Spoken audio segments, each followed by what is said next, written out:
आइए मित्रों, हमारे YouTube चैनल स्वाध्याय में आपका हार्दिक स्वागत, अभिनंदन। आज हम आपसे चर्चा करेंगे भगवान गणेश जी के जन्म की कथा।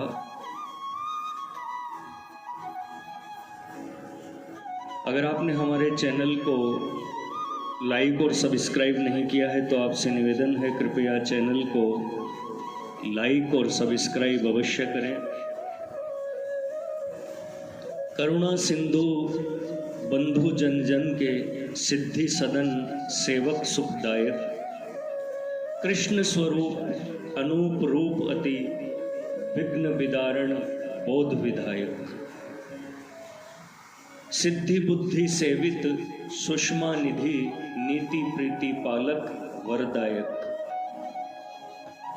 गणेश जी का जन्म और उनके प्रादुर्भाव से जुड़ी अनेक कथाएं वर्णित है। वह किन परिस्थितियों में जन्मे और किन परिस्थितियों में उन्हें गज का सिर धारण करना पड़ा, इसके संबंध में बहुत सी कहानियां हैं। आज हम आपको ब्रह्म वैवर्त पुराण की श्री गणेश जन्म से जुड़ी प्रसिद्ध कथा के बारे में बताएंगे। मंगल मूर्ति श्री गणेश की पूजा केवल पंचदेवों में ही सबसे पहले नहीं होती, बल्कि 33 कोटि देवों के अर्चन में भी श्री गणेश अग्र पूज्य है। श्री गणेश की अग्र पूजा हो भी क्यों नहीं, माता पार्वती के पुण्यक व्रत के कारण साक्षात गोलोकनाथ भगवान श्री कृष्ण ही पार्वती के रूप में अवतीर्ण हुए थे। पार्वती के पुत्र के रूप में अवतीर्ण हुए थे। अतः श्री कृष्ण और गणेश दोनों एक ही तत्व हैं। परब्रह्म परमात्मा श्री कृष्ण के अतिरिक्त संसार में किसी वस्तु का अस्तित्व नहीं है। भगवान ने स्वयं कहा है, मेरे सिवा जगत में किसी भी वस्तु की सत्ता नहीं है। सूत में गूंथी हुई माला के मणियों की तरह सभी वस्तुएं मुझ में गूंथी हुई है। मनुष्य अपनी श्रद्धा के अनुसार मेरे जिस जिस स्वरूप की उपासना करता है, उसी उसी स्वरूप में उसकी श्रद्धा को मैं बढ़ा देता हूँ और वह अपनी श्रद्धा के अनुसार मेरे द्वारा विहित फल को प्राप्त करता है। भगवान श्री कृष्ण ही गणेश के रूप में आविर्भूत हुए हैं। इस संबंध में ब्रह्म वैवर्त पुराण के गणपति खंड में एक सुंदर कथा है। जैसे भगवान श्री कृष्ण अनादि है, वैसे ही जगन्माता दुर्गा प्रकृति स्वरूपा है। पर्वतराज हिमालय की पुत्री के रूप में प्रकट होने के कारण इनका नाम पार्वती हुआ। पर्वतराज हिमालय ने अपनी पुत्री का दाम्पत्य संबंध परब्रह्म के अंश रूप भगवान शंकर के साथ स्थापित किया। विवाह के बहुत दिन बीत जाने पर भी पार्वती जी को जब कोई संतान नहीं हुई तो उन्होंने भगवान शंकर को अपना दुख बतलाया। भगवान शंकर द्वारा पार्वती जी को पुण्यक व्रत के लिए प्रेरित करना। भगवान शंकर ने पार्वती जी से कहा, मैं तुम्हें एक उपाय बतलाता हूँ, क्योंकि तीनों लोकों में उपाय से ही कार्य में सफलता प्राप्त होती है। भगवान श्री कृष्ण की आराधना करके पुण्यक नामक व्रत का 1 वर्ष तक पालन करो। यद्यपि भगवान गोपांगनेश्वर श्री कृष्ण सब प्राणियों के अधीश्वर हैं, फिर भी वे इस व्रत से प्रसन्न होकर तुमको पुत्र रूप में प्राप्त होंगे। शंकर जी की बात मानकर पार्वती जी ने विधि पूर्वक पुण्यक व्रत किया। व्रत की समाप्ति पर उत्सव मनाया गया। इस महोत्सव में ब्रह्मा, लक्ष्मी जी सहित विष्णु, समस्त देवता, ऋषि, मुनि, यक्ष, गंधर्व, किन्नर व सभी पर्वतराज पधारे। भगवान शशांक शेखर और सर्व दारिद्र्य दमनी जगत जननी के सुप्रबंध का क्या कहना। जहाँ शचीपति इंद्र दानाध्यक्ष, कुबेर कोषाध्यक्ष, भगवान सूर्य सबको आदेश देने वाले और वरुण परोसने का कार्य कर रहे थे। भगवान विष्णु का व्रत के महात्म्य तथा गणेश की उत्पत्ति का वर्णन करना। भगवान विष्णु ने शंकर जी से कहा, आपकी पत्नी ने संतान प्राप्ति के लिए जिस पुण्यक व्रत को किया है वह सभी व्रतों का सार रूप है। सूर्य, शिव, नारायण आदि की दीर्घ काल तक उपासना करने के बाद ही मनुष्य कृष्ण भक्ति को पाता है। कृष्ण व्रत और कृष्ण मंत्र संपूर्ण कामनाओं के फल के प्रदाता हैं। चिरकाल तक श्री कृष्ण की सेवा करने से भक्त श्री कृष्ण तुल्य हो जाता है। पुण्यक व्रत के प्रभाव से स्वयं परब्रह्म गोलोकनाथ श्री कृष्ण पार्वती के अंक में क्रीड़ा करेंगे। वे स्वयं समस्त देवगणों के ईश्वर हैं, इसलिए त्रिलोकी में गणेश नाम से जाने जाएंगे। चूंकि पुण्यक व्रत में उन्हें तरह तरह के पकवान समर्पित किए जाएंगे जिन्हें खाकर उनका उदर लंबा हो जाएगा, अतः वे लंबोदर कहलाएंगे। इनके स्मरण मात्र से जगत के विघ्नों का नाश हो जाता है, इस कारण इनका नाम विघ्न निघ्न भी होगा। शनि की दृष्टि पड़ने से, सिर कट जाने से पुनः हाथी का सिर जोड़ा जाएगा, इस कारण उन्हें गजानन कहा जाएगा। परशुराम के फरसे से जब इनका एक दांत टूट जाएगा तब ये एक दंत कहलाएंगे। ये जगत के पूज्य होंगे और मेरे वरदान से उनकी सबसे पहले पूजा होगी। भगवान विष्णु की बात सुनकर पार्वती जी ने पूरे विधान के साथ उस व्रत को पूर्ण किया और ब्राह्मणों को खूब दक्षिणा दी। अंत में पार्वती जी ने पुरोहित सनत कुमार जी से कहा, मैं आपको मुंह मांगी दक्षिणा दूंगी। सनत कुमार ने पार्वती जी से कहा, मैं दक्षिणा में भगवान शंकर को चाहता हूं, कृपया आप मुझे उन्हें दीजिए। अन्य विनाशी पदार्थों को लेकर मैं क्या करूंगा। भगवान श्री कृष्ण की योग माया से पार्वती जी की बुद्धि मोहित हो गई और यह ऐसी निष्ठुर वाणी सुनकर वह मूर्छित होकर गिर गई। भगवान विष्णु ने पार्वती जी को समझाते हुए कहा, दक्षिणा देने से धर्म, कर्म, फल और यश मिलता है। दक्षिणा रहित देव कार्य, पितृ कार्य व नित्य नियम आदि निष्फल हो जाते हैं। ब्राह्मणों को संकल्प की हुई दक्षिणा उसी समय नहीं देने से वह बढ़कर कई गुनी हो जाती है। अतः तुम पुरोहित की मांगी हुई दक्षिणा दे दो। हम लोगों के यहाँ रहते तुम्हारा कल्याण संभव नहीं। पार्वती जी ने कहा, जिस कर्म में पति की ही दक्षिणा दी जाती है उस कर्म से मुझे क्या लाभ। पतिव्रताओं के लिए पति 100 पुत्रों के समान होता है। यदि व्रत में पति को ही देना है तो उस व्रत के फल स्वरूप पुत्र से क्या सिद्ध होगा।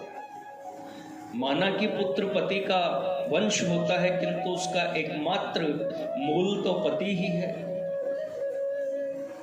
यदि मूलधन ही नष्ट हो जाए तो सारा व्यापार ही निष्फल हो जाएगा। भगवान विष्णु ने कहा, शिवे, तुम शिव को दक्षिणा रूप में देकर अपना व्रत पूर्ण करो, फिर उचित मूल्य देकर अपने पति को वापस कर लेना। पार्वती जी ने हवन की पूर्णाहुति करके अपने जीवन धन भगवान शिव को दक्षिणा रूप में सनत कुमार को दे दिया। पुरोहित सनत कुमार ने जैसे ही महादेव जी को लेकर चलने लगे, पार्वती जी को बहुत दुख हुआ। भगवान नारायण के समझाने पर पार्वती जी ने सनत कुमार से कहा, एक गौ का मूल्य मेरे स्वामी के समान है, मैं आपको 1 लाख गोए देती हूँ। कृपया मेरे पति को लौटाकर आप 1 लाख गायों को ग्रहण कीजिए। परंतु पुरोहित सनत कुमार ने कहा, आपने मुझे अमूल्य रत्न दक्षिणा में दिया है, फिर मैं उसके बदले 1 लाख भोग कैसे ले सकता हूँ। इन गायों को लेकर तो मैं और भी झंझट में फंस जाऊंगा। पार्वती जी सोचने लगी, मैंने ये कैसी मूर्खता की, पुत्र के लिए 1 वर्ष तक पुण्य व्रत में इतना कष्ट भोगा, पर फल क्या मिला? पुत्र तो मिला ही नहीं, पति को भी खो बैठी। अब पति के बिना पुत्र कैसे होगा? इसी बीच सभी देवताओं व पार्वती जी ने आकाश से उतरते हुए एक तेजह पुंज को देखा। उस तेजह पुंज को देखकर सभी की आंखें मूंद गई, किंतु पार्वती जी ने उस तेजह पुंज में पीतांबरधारी भगवान श्री कृष्ण को देखा। प्रेम विवल होकर पार्वती जी उनकी स्तुति करने लगी। हे कृष्ण, आप तो मुझको जानते हैं, परंतु मैं आपको जानने में समर्थ नहीं हूँ। केवल मैं ही नहीं, बल्कि वेद को जानने वाले अथवा स्वयं वेद भी अथवा वेद के निर्माता भी आपको जानने में समर्थ नहीं। मैं पुत्र के अभाव से दुखी हूँ, अतः आपके समान ही पुत्र चाहती हूँ। इस व्रत में अपने ही पति की दक्षिणा दी जाती है, अतः ये सब समझकर आप मुझ पर दया करें। पार्वती जी की स्तुति सुनकर श्री कृष्ण ने उनको अपने स्वरूप के दर्शन कराए। नवीन मेघ के समान श्याम शरीर पर अद्भुत पीतांबर, रत्नाभूषणों से अलंकृत, कर कमलों में मुरली, ललाट पर चंदन की घोर और मस्तक पर मन को मोहित करने वाला सुंदर मयूर पिच्छ। इस अनुपम सौंदर्य की कहीं तुलना नहीं थी। द्विभुजम कमनीयम च किशोरम श्याम सुंदरम शांतम गोपांगना कांतम रत्न भूषण भूषितम एवं तेजस्विनम भक्ता सेवन्ते सततम मुदा ध्यायन्ति योगिनो यत यत कुतस तेजस्विनम विना। भगवान श्री कृष्ण पार्वती जी को अभिष्ट सिद्धि का वरदान देकर अंतर्धान हो गए। भगवान शंकर और पार्वती जी अपने आश्रम पर विश्राम कर रहे थे। उसी समय किसी ने उनका द्वार खटखटाया और पुकारा, जगत पिता महादेव, जगन माता पार्वती, उठिए, मैंने 7 रात्रि का उपवास किया है, इसलिए मैं भूखा हूँ, मुझे भोजन देकर मेरी रक्षा कीजिए। पार्वती जी ने देखा एक अत्यंत वृद्ध दुर्बल ब्राह्मण फटे व मैले कपड़े पहने उनसे कह रहा है, मैं 7 रात तक चलने वाले व्रत के कारण भूख से व्याकुल हूँ। आपने पुण्य व्रत के महोत्सव में बहुत तरह के दुर्लभ पकवान ब्राह्मणों को खिलाए हैं। मुझे आप दूध, रबड़ी, तिल गुड़ के लड्डू, पूड़ी, पुआ, मेवा, मिष्ठान, अगहनी का भात व खूब सारे ऋतु अनुकूल फल व तांबूल इतना खिलाओ जिससे यह पीठ से सटा मेरा पेट बाहर निकल आए, मेरी सुंदर तौंद हो जाए और मैं लंबोदर हो जाऊं। समस्त कर्मों का फल प्रदान करने वाली माता, आप नित्य स्वरूपा होकर भी लोक शिक्षा के लिए पूजा और तप करती हैं। प्रत्येक कल्प में गोलोकवासी श्री कृष्ण गणेश के रूप में आपकी गोद में क्रीड़ा करेंगे। ऐसा कहकर वह ब्राह्मण अंतर्धान हो गए और आकाशवाणी हुई, हे पार्वती, जिसको तुम खोज रही हो वह तुम्हारे घर में आ गया है। गणेश रूप में श्री कृष्ण प्रत्येक कल्प में आपके पुत्र बनकर आते हैं, आप शीघ्र अंदर जाकर देखिए। भगवान श्री कृष्ण इतना कहकर बालक रूप में आश्रम के अंदर बिछी शैया पर जाकर लेट गए और शैया पर पड़े हुए शिव जी के तेज में लिप्त हो गए और जन्मे हुए बालक की भांति घर की छत को देखने लगे। पार्वती जी ने अत्यंत सुंदर बालक को शैया पर हाथ पैर पटक कर खेलते हुए देखा और भूख से उमा ऐसा शब्द करके रोते देखा तो प्रेम से उसे गोद में उठा लिया और बोली, जैसे दरिद्र का मन उत्तम धन पाकर संतुष्ट हो जाता है, उसी तरह तुझ सनातन अमूल्य रत्न की प्राप्ति से मेरा मनोरथ पूर्ण हो गया है। माया रूपा पार्वती का यह व्रत लोक शिक्षा के लिए है, क्योंकि त्रिलोकी में व्रतों और तपस्याओं का फल देने वाली तो ये स्वयं ही है।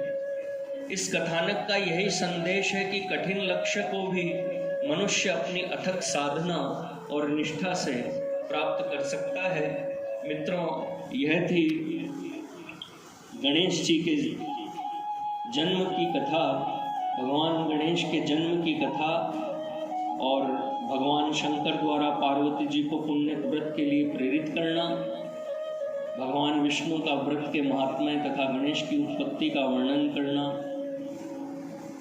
गणेश जी के जन्म से संबंधित यह कथा।